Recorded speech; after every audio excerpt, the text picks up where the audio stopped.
Neon lights with their vibrant, luminous color can be seen lighting up storefronts, restaurants, and bars, just to name a few. They are actually made of a gas trapped inside a vacuum-sealed tube. The neon inside is a chemical element that most people learned about in school when being taught the periodic table of elements. Remember that?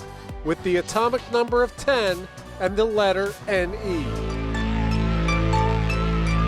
Well, if you grew up from the 1920s to the 1960s, these signs were commonplace, mostly used for advertising products being sold in stores like beer or slapped on buildings to highlight the address. Just something to catch your eye. 20 years ago, neon was, much more ubiquitous. It was everywhere. It was used inside letters as like the primary lighting source.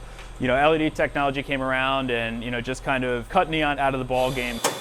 But that technology of LED and incandescent lighting still hasn't stopped some companies from producing these incredibly well-built signs.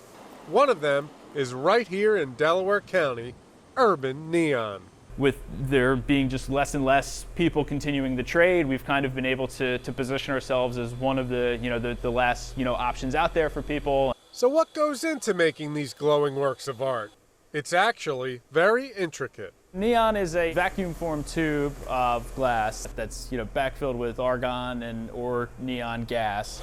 When the high voltage electricity is put through it, the tube illuminates. The colors are made using different types of gases, not just neon gas. Neon gas will burn red. That'll light up a red color, and argon gas burns like a bluish purple, but then when you put mercury into that tube as well, that gives it a much brighter bluish color. Urban Neon, which is owned by the Urbanis, is a true family business. They have 3 brothers and their mother working here.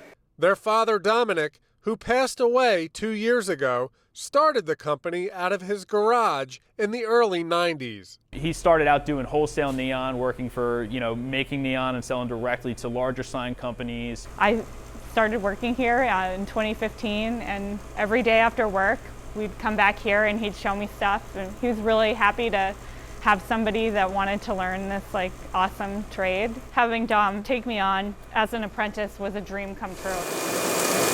Alyssa Eberly, who has been working with neon for 6 years, shows how this complicated process works. So I'm just kind of rotating the glass, trying to heat it all evenly. When it gets kind of like what we call plastic, I'm going to bend it and blow into it. And then just use your block to keep it flat.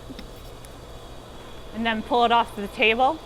You don't want to leave it on the table too long because it'll cool unevenly. What does blowing into it do? If I were to heat this up and not blow into it, it would be completely collapsed on itself. So if you have a bad bend that hasn't been blown into properly, it'll crack later.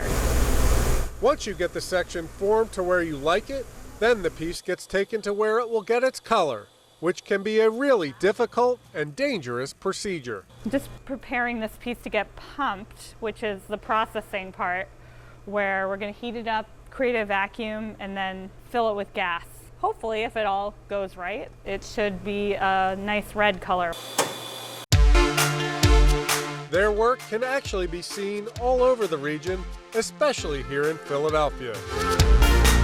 Everything's by hand. There's really no neons, the one thing, there's really no automated process. Everything comes down to just fire and hands. People are kind of appreciating it more as an art form. There's a lot involved with it, just not even in the production, but also in the design before we even start bending the glass. There's a reason why that distinctive look of a neon sign catches your eye.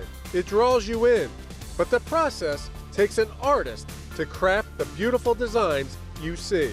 So before the technology is phased out, next time you come across it, appreciate it a little bit more now that you see what goes into making it. I think to do neon, you have to care a lot about what you're doing because it is so difficult to learn. I really feel like learning neon is like learning a new language. You never get bored, there's always more to learn.